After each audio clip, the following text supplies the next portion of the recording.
Jupiter हमारे solar system का सबसे बड़ा प्लेनेट है।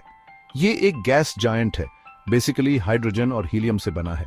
जुपिटर अपने आइकॉनिक ग्रेट रेड स्पॉट के लिए फेमस है, जो एक बहुत बड़ा तूफान है जो सदियों से चल रहा है। लेकिन इसके इंप्रेसिव लुक के अलावा जुपिटर हमारे सोलर सिस्टम के डायनामिक्स में एक इंपॉर्टेंट रोल प्ले करता है।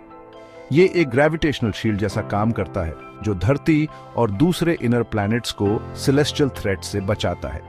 इस प्रोटेक्टिव रोल की वजह से जुपिटर को सोलर सिस्टम का वैक्यूम क्लीनर भी कहते हैं। जुपिटर का इमेंस ग्रेविटेशनल पुल स्पेस में एक जायंट मैग्नेट की तरह काम करता है। ये कॉमेट्स और एस्टेरॉइड्स जो इनर सोलर सिस्टम के पास आ जाते हैं, उन्हें अपनी तरफ खींच लेता है। ये सेलेस्टियल ऑब्जेक्ट्स जो ऑफ्टन अर्ली सोलर सिस्टम के बनने के समय से बचे हुए हैं, धरती जैसे प्लैनेट्स के लिए बहुत बड़ा खतरा हो सकते हैं। अगर जुपिटर न होता तो हमारा प्लैनेट कैटास्ट्रॉफिक इंपैक्ट्स के लिए बहुत ज्यादा वल्नरेबल होता। जुपिटर का शीर साइज और मैस इसके ग्रेविटेशनल डोमिनेंस का रीजन है। ये धरती से 300 गुना ज्यादा मैसिव है और इसका डायमीटर धरती से 11 गुना बड़ा है।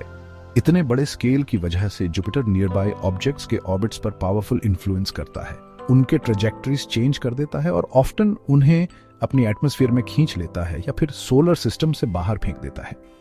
जुपिटर का प्रोटेक्टर वाला रोल बस थियोरेटिकल कॉन्सेप्ट नहीं है, ये प्रैक्टिकली देखा गया है। 1984 में पूरी दुनिया ने कॉमेट शूमेकर लेवी 9 का जुपिटर से टकराना देखा। इस इवेंट ने ड्रामेटिकली दिखाया कि कैसे ये गैस जायंट इंपैक्ट्स को अब्सॉर्ब कर सकता है और इनर सोलर सिस्टम को सेफगार्ड कर सकता है। जुपिटर का ग्रेविटेशनल इन्फ्लुएंस उसके आसपास से बहुत दूर तक है। इसकी ग्रेविटी पूरे सोलर सिस्टम को अफेक्ट करती है, प्लैनेट्स और दूसरे सेलेस्टियल बॉडीज के ऑर्बिट्स को शेप देती है।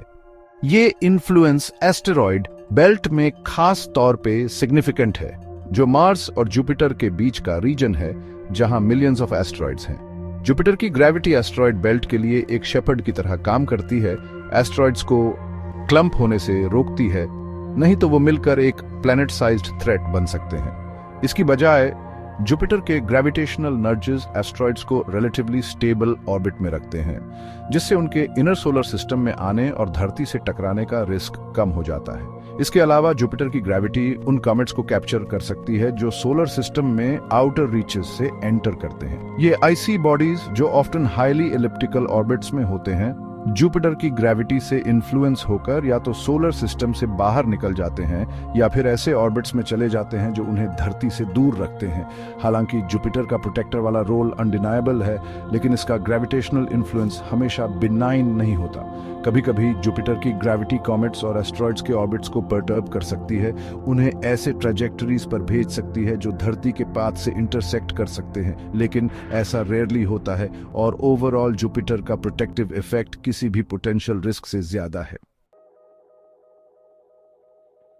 जुलाई 1984 में पूरी दुनिया ने कॉमेट शूमेकर लेवी 9 को देखा, जो जुपिटर के टाइडल फोर्सेस से टुकड़े टुकड़े हो गया था और गैस जायंट से कोलाइड कर गया। ये इवेंट हमारे सोलर सिस्टम में किसी एक्स्ट्रा टेरेस्ट्रियल कोलिजन का पहला डायरेक्ट ऑब्जर्वेशन था, जिसने ड्रामेटिकली दिखाया कि जुपिटर की ग्रेविटेशनल पावर और प्रोटेक्टिव रोल कितना इमेंस है।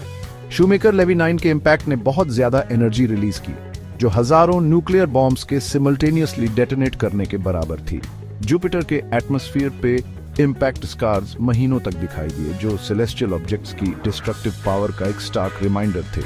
शूमेकर लेवी 9 इंपैक्ट इवेंट ने जुपिटर और दूसरे सेलेस्टियल ऑब्जेक्ट्स जो धरती के लिए थ्रेट हो सकते हैं को स्टडी करने की इंपॉर्टेंस को हाईलाइट किया।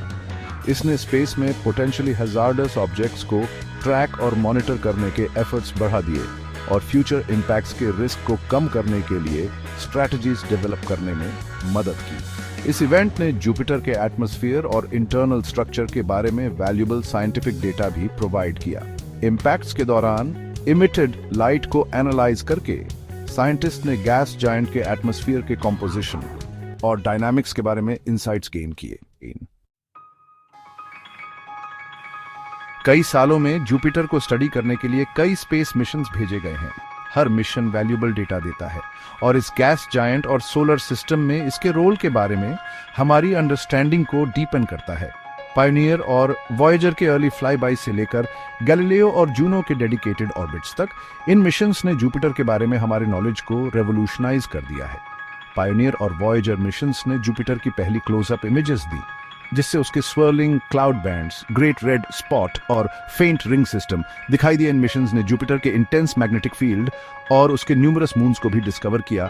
गैलीलियो स्पेसक्राफ्ट, जिसने 1995 से 2003 तक जुपिटर का ऑर्बिट किया, ने जुपिटर के एटमॉस्फेयर का सबसे डिटेल्ड ऑब्जर्वेशन दिया, जिससे उसके कॉम्प्लेक्स वेदर पैटर्न्स और लिक्विड मेटालिक हाइड्रोजन के डीप लाइंग ओशन का पता चला।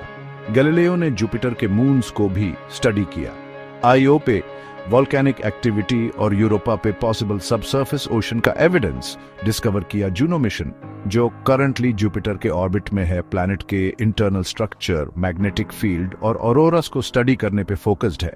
जूनो का डेटा जुपिटर के फॉर्मेशन और एवोल्यूशन के बारे में अनप्रेसिडेंटेड इंसाइट्स दे रहा है, जिससे हमें समझने में मदद मिल रही है कि गैस जायंट्स कैसे फॉर्म होते हैं और अपने प्लैनेटरी सिस्टम्स को कैसे इन्फ्लुएंस करते हैं।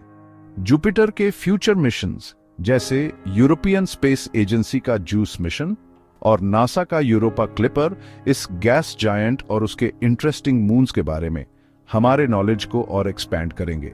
ये मिशंस यूरोपा पे लाइफ के साइंस खोजेंगे और जुपिटर के दूसरे आईसी मून्स की पोटेंशियल हैबिटेबिलिटी एक्सप्लोर करेंगे।